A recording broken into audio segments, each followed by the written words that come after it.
یہ چند سال پرانی بات ہے۔ میں جس کمپنی میں کام کرتا تھا وہ ہر مہینے کے شروع میں ایک جانور ذبح کیا کرتے اور سارا گوشت کمپنی کے ملازمین میں بانٹ دیا کرتے۔ میرے حصے میں کوئی 10-12 کلو گوشت آتا۔ مہینے کے آخر میں جب ہاتھ تنگ ہوتا اور سبزی لینے کے بھی پیسے نہ ہوتے تو گوشت دستیاب ہونے کی وجہ سے بس یہی پکاتے۔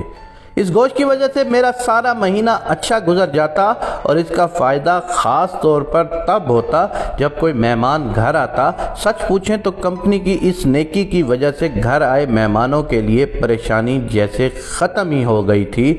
مہمان آتا تو فوراً گوشت پکا لیتے، خود بھی کھاتے اور مہمان بھی خوش ہو کر جاتا۔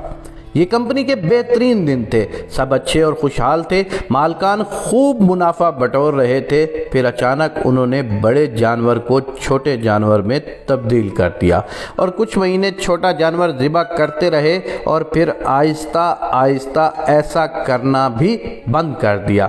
اپنی طرف سے انہوں نے صدقہ دینا چھوڑ دیا، عید پر عیدی دینا چھوڑ دی، بونس بھی روک لیا۔ بظاہر ایسا کرنے سے کمپنی کو کوئی فرق نہیں آ رہا تھا، بلکہ یہ سب کرنے سے وہ کمپنی کی بچت ہی کر رہے تھے۔ انہیں کچھ محسوس نہ ہوا کہ ایک جانور ان کے لیے کتنا کارآمد تھا، کتنی دعاؤں کا ذریعہ تھا۔ شاید زیادہ منافع کی وجہ بھی وہی تھا۔ بونس اور عیدی معاشی خوشحالی کی چابی تھی، وہ شاید یہ سب نہیں جانتے تھے۔ اور پھر قدرت نے آہستہ آہستہ فرق واضح کرنا شروع کر دیا۔ ہماری کمپنی کئی برانڈ پر مشتمل تھی جو کہ باری باری گھاٹے میں جانے لگ گئے، مزید کام کرنا مشکل ہوتا گیا اور ایک وقت ایسا بھی آیا کہ کمپنی ہی بند کرنا پڑ گئی۔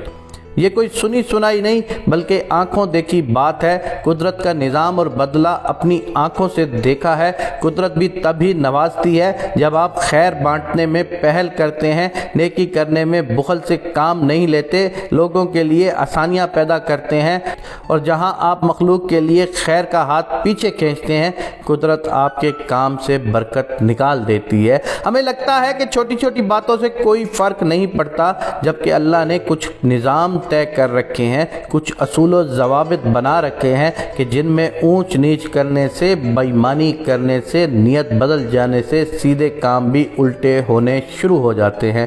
سونے کو بھی ہاتھ لگ جائے تو چاندی بن جاتا ہے اور چاندی سلور کی طرح ہو جاتا ہے۔ ہم بھول جاتے ہیں کہ ہمارے وافر میں مخلوق کا حصہ بھی شامل ہے، ہمارا نفع مستحق لوگوں کی دعا میں چھپا ہے، ہماری کامیابی میں اور بھی بہت سے عمل کار فرما ہوتے ہیں۔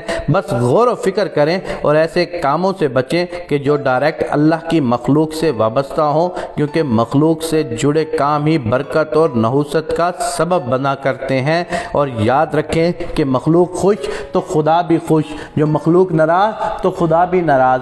ہمارے پاس جتنی دولت آتی ہے، کبھی کبھی اس ساری دولت کے حصول کو ہم اپنا کارنامہ سمجھ بیٹھتے ہیں، کبھی کبھی اس ساری دولت کے حصول کو ہم اپنی محنت سمجھ بیٹھتے ہیں، کبھی کبھی ساری دولت کے حصول کو ہم اللہ کی اپنے اوپر رحمت سمجھ بیٹھتے ہیں۔ لیکن ہم اس چیز کو بھول جاتے ہیں کہ اس ساری دولت کے حصول کے اندر کتنے غریب لوگوں کی دعائیں شامل ہیں، کتنے غریب لوگوں کا رزق شامل ہے۔ یاد رکھنا، رزق ہمیشہ بانٹنے سے بڑھتا ہے۔ مولا علی علیہ السلام کا فرمان مبارک ہے، لوگوں نے رزق کو محنت میں تلاش کرنا شروع کر دیا ہے، حالانکہ رزق تو سخاوت میں پوشیدہ ہے۔ خداوند کریم سے یہ دعا کرتے ہیں کہ خداوند کریم، ہمارے حصے کا جو رزق تو نے ہمیں دے دیا ہے، جو لکھ دیا ہے، ہمیں اس میں سخی ہونے کی توفیق عنایت فرما اور ہمارے رزق کو بڑھا دے۔ میرے پاک اللہ، تو ہی رحیم ہے، تو ہی کریم ہے اور واحد رزاق ہی تو ہے۔